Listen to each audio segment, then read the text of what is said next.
jong lang cara yung kamang datha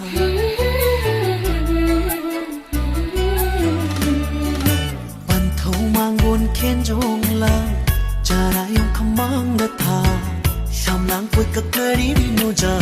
yet na hun oi na hun yet na o bangan dem za goi sa ye cara fizi fili pan thâu mang buồn khen jong lang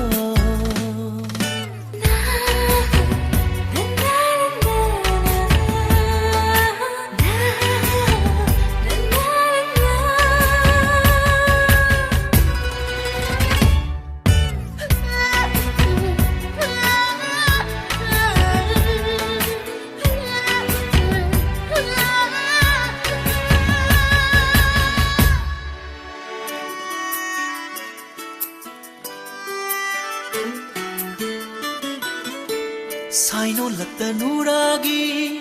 narungali ta khelai ho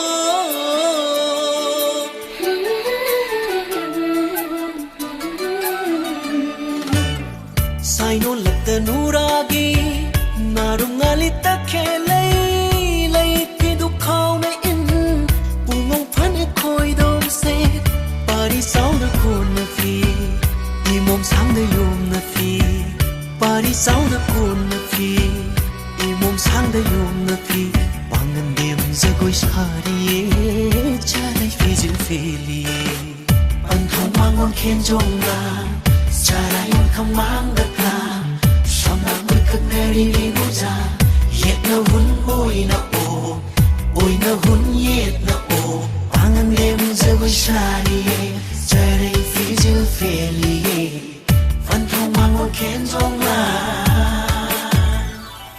la la la la la la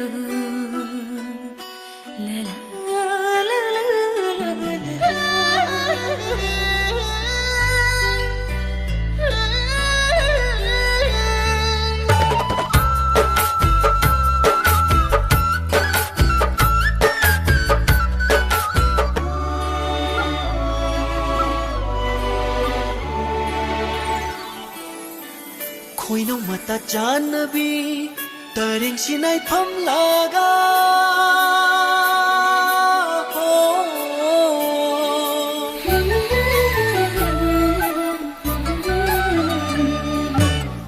Khoi no mata janabi taring sinai pham laga liri wari pem sagi tamni ma pong manjagi lambi khoi mulai pamana Samjirai tamna pairaklani lambi khoi mulai pamana samjirai tamna pairaklani pangan dem zagoi saye charai kizil feli pan thong mangon khen jong lang chara yum khamang na tha samla